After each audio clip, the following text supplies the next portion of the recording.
جب بایزید نے استاد جی نے دیکھا ساری کی ساری آنکھیں لال ہیں، آنکھیں بہ رہی ہیں، استاد جی نے کہا کیوں بیٹا بایزید کیا ہوا؟ کہا اماں نے ملنے سے انکار کر دیا۔ استاد جی کھڑے ہوئے، اس کے سر پر شفقت سے ہاتھ رکھا، کہا بایزید کہیں تم اپنی ماں سے ناراض ہو کے تو نہیں آئے ہو؟ ماں سے غصہ ہو کر کے تو نہیں آئے ہو؟ بایزید کہنے لگا حضرت جی استاد جی میں اپنی اماں کے فیصلے پر بھی راضی ہوں اور میں اللہ کے فیصلے پر بھی راضی ہوں۔ حضرت جی ایک وعدہ آپ نے میری ماں سے کیا تھا، ایک وعدہ آپ مجھ سے بھی کریں، میں چھوٹا ہوں بچہ ہوں، کبھی رونے بھی لگوں گا، ضد بھی کرنے لگوں گا، کبھی تڑپنے بھی لگوں گا، گھر جانے کی ضد بھی کرنے لگوں گا، لیکن آپ مجھ سے وعدہ کریں جب تک میں اللہ کا ولی نہ بن جاؤں تب تک آپ مجھے چھٹی نہیں دیں گے۔ اللہ اکبر۔ جب مائیں ایسی ہوتی ہیں تو بچے بایزید ہوا کرتے ہیں، تب تک آپ مجھے چھٹی نہیں دیں گے۔ استاد کی آنکھوں میں آنسو آئے، رونے لگ گئے، سینے سے لگایا جا بیٹے اپنے کمرے میں چلا جا۔ بایزید اپنے کمرے میں آیا، ہاں اب 1 سال ہوا، 2 سال ہوا، 5 سال ہوا، 10 سال ہوا، پورے 17 سال گزر گئے۔ 17 سال کا عرصہ گزر گیا۔ 17 سال کے بعد استاد جی سوئے ہوئے ہیں کہ خواب میں محبوب کریم صلی اللہ علیہ وسلم کا دیدار ہوتا ہے۔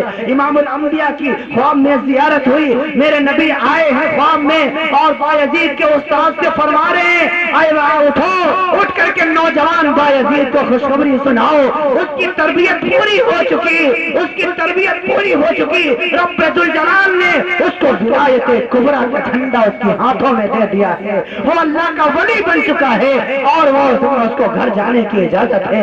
استاد جی بیدار ہوئے، بیدار ہو کر کے جب بایزید کے کمرے میں آئے تو کیا دیکھا؟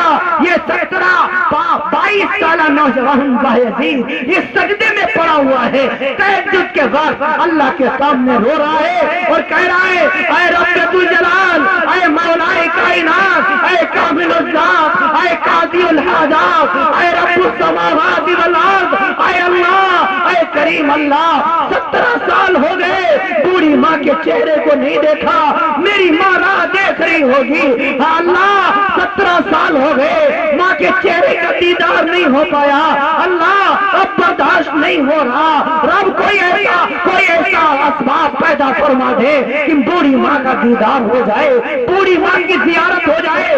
استاد جی پیچھے سے آئے، کندھوں سے پکڑ کر کے اٹھایا، بایزید مبارک ہو، نبی پاک صلی اللہ علیہ وسلم نے خوشخبری سنا دی ہے، تم ولی بن چکے ہو، تربیت پوری ہو چکی ہے، جاؤ اپنے گھر چلے جاؤ۔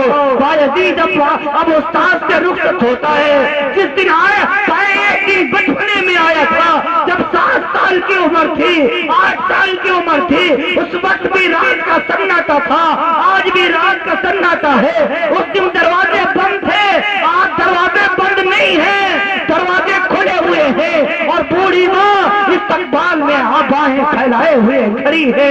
جیسے ہی بایزید قریب گیا ماں نے اپنے بیٹے بایزید کو دیکھا، کہا بایزید، میرا بایزید آ گیا، میرا لال آ گیا، میرا بیٹا آ گیا، 17 سال کے بعد میرا لال آیا ہے، جب تو گھر سے گیا تھا ننھا سا تھا، آج میرا بایزید کتنا بڑا ہو گیا ہے، تیرا قد تو مجھ سے بھی اونچا ہو گیا ہے، تیرا قد تو مجھ سے بھی اونچا ہو گیا ہے۔ ہائے ہائے بایزید 17 سال تک تو اپنی ماں کی روٹی، ہاتھوں کی روٹیاں کھانے سے محروم رہا ہے، 17 سال تک تو اپنی ماں کی ممتا سے محروم رہا ہے، آج میرا لال آیا ہے، آج اس کی بوڑھی ماں اپنے ہاتھوں سے روٹیاں بنائے گی، چائے پلائے گی، اپنے بیٹے کو کھانا کھلائے گی۔ بایزید گھر میں دودھ نہیں ہے، جا مارکیٹ سے دودھ لے کر کے آ، تاریخ میں لکھا ہوا ہے، ہاں صبح کا وقت تھا، بایزید دودھ لینے کے لیے جاتا ہے، واپس آتا ہے، دیر لگ جاتی ہے، کیا دیکھا دروازے پر لوگوں کی بھیڑ جمع ہے، پوچھا یہ بھیڑ کیسی ہے، کسی بتانے والے نے بتایا اے بایزید 17 سال سے تیرا انتظار کرنے والی بوڑھی ماں ہمیشہ کے لیے تجھے چھوڑ کے چلی گئی ہے، تیری اماں تجھے چھوڑ کر رخصت ہو گئی ہے۔ بایزید نے کچھ نہیں کہا، فنظر نظرۃ فی السماء، بس اللہ کی آسمان کی طرف دیکھا، اللہ میں تقدیری فیصلے پر راضی ہوں، اللہ میں تیرے فیصلے پر راضی ہوں۔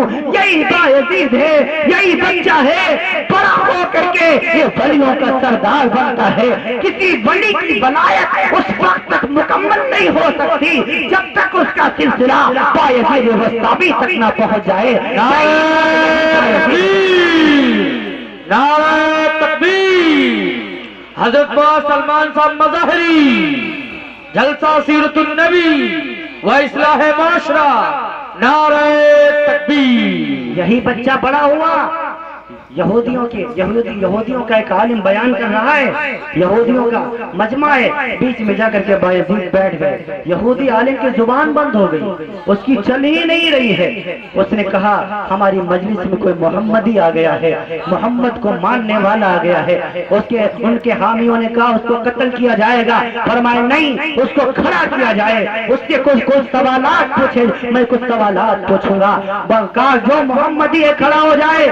بایزید ڈرا نہیں، یہ بچہ ڈرا نہیں بلکہ کھڑا ہو گیا۔ تو یہودی عالم نے کہا میں تم سے سوالات کروں گا، تو بایزید بسطامی رحمت اللہ تعالی علیہ نے فرمایا میں بھی تم سے کچھ سوالات کروں گا، تم مجھ سے جو مرضی آئے سوال کر لو، میں بھی تم سے ایک سوال کروں گا۔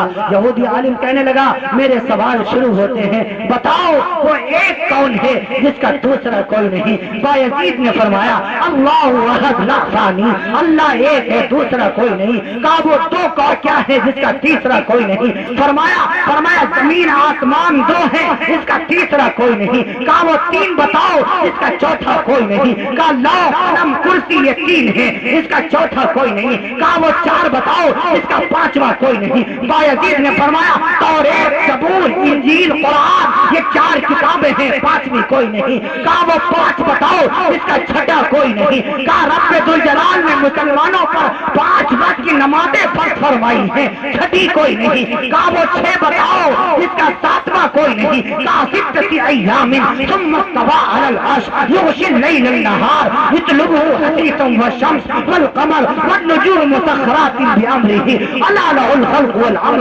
تبارك الله رب العالمين۔ فرمایا زمین و آسمان کو رب ذوالجلال نے 6 دنوں میں بنایا، 7ویں میں کوئی نہیں۔ کہا وہ 7 بناؤ، وہ 7 بتاؤ اس کا 8واں کوئی نہیں۔ کہا ہفتے کے دن 7 ہیں، مغرب کی رکعتیں 7 ہیں، کعبے کا طواف کا چکر 7 ہے۔ کہا وہ 8 بتاؤ اس کا 9واں کوئی نہیں۔ کہا وہ 8 بتاؤ اس کا 9واں کوئی نہیں۔ کہا وَيَحْمِلُ عَرْشَ رَبُّكَ فَوْقَهُمْ يَوْمَئِذٍ ثَمَانِيَةٌ، اللہ کے عرش کو اٹھانے والے فرشتوں کی تعداد 8 ہے، 9 کوئی نہیں۔ کہا وہ 9 بتاؤ اس کا 10واں کوئی نہیں۔ کہا حضرت صالح علیہ السلام کی قوم میں 9 بڑے بڑے بدماش تھے، قرآن کریم میں ہے 10واں کوئی نہیں۔ کہا وہ 10 بتاؤ اس کا 11واں کوئی نہیں۔ کل کا قاتل کا عشرۃ کاملۃ، اگر حج کرنے کے لیے کوئی بندہ جائے اور کوئی اس سے غلطی ہو جائے تو 7 روزے وہاں رکھے،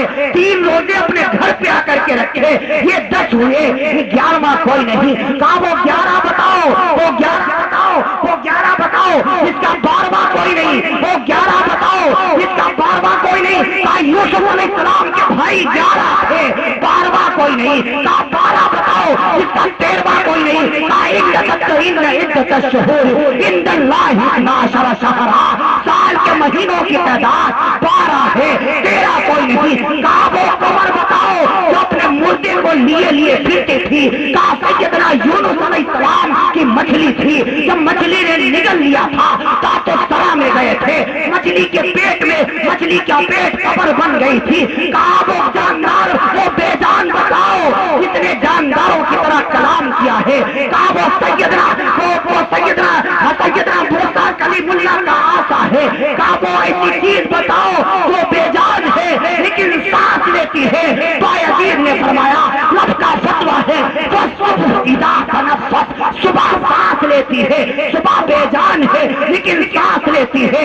یہ بایزید کے سوالات ہوتے چلے گئے، 1 نہیں 2 نہیں، اگر میں گنانے لگ جاؤں 80 کے 80 سوالات گنا دوں گا، 80 سوالات ہیں لیکن میں اختصار کرتا ہوں۔ بایزید نے فرمایا بتاؤ تم سے ایک ہی سوال کرتا ہوں، تو جنت کی چابی کس کے پاس ہے؟ اللہ اکبر!